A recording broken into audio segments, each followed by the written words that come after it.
बघा इकडे मस्त बग्याचे चिरून आहेत ना, सुखात टाकलेले आहेत. एक नंबर कालवण लागते बघा सुक्या बग्यांचा. हे बघा. तर इथे मुशीची कटिंग बघताय. आज शार्क फिश खाणार होता आपण, म्हणजेच मुशी. ही बघा कशी सोडली जाते बघा मुशी. ती जी मुशीची जी वरची स्किन आहे ना, ती काढायलाच लागते, त्याशिवाय तुम्ही त्याचं काहीच करू शकत नाही. सोडून झालेत. आता ह्याच्यानंतर तुम्ही कशी पण कटिंग करा तुम्हाला पाहिजे तशी. कालवणासाठी, फ्रायसाठी किंवा कालवणासाठी बोला, तुम्हाला पाहिजे तशी कटिंग करू शकता.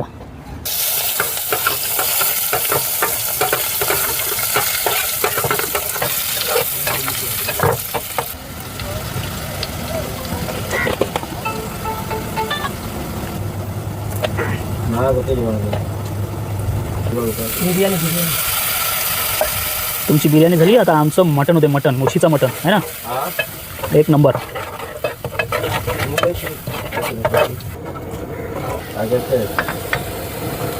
तर ही आपली मेन रेसिपी आहे बघा, मुशीचा कालवण. म्हणजे एक प्रकारचं तुम्ही मटणच बोला, एवढी टेस्टी असते मुशी. Shark fish.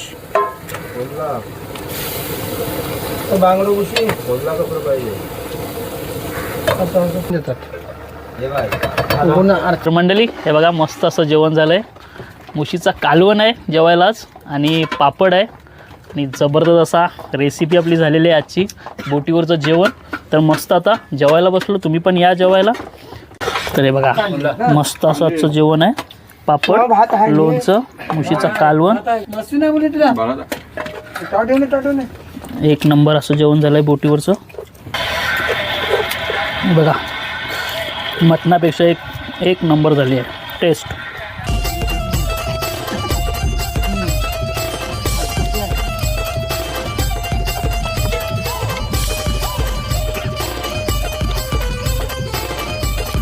दोन नागवांच्या मध्ये बसलोय मी. इकडे गणेश नागो आहे, इकडे मोरेश नागो आहे, आणि व्हिडिओ शूट करते तर योगेश नागो आहे. तर मंडळी कसं वाटलं आपल्या कोळी लोकांचं बोटीवरचं जेवण. तर हा मिनी ब्लॉग तुम्हाला आवडला असेल तर नक्कीच लाईक करा, कमेंट करा, आणि चॅनलवर नवीन असाल तर सबस्क्राईब नक्की करा, जेणेकरून तुम्हाला असेच मिनी ब्लॉग बघायला मिळतील. टाटा बाय बाय, काळजी घ्या.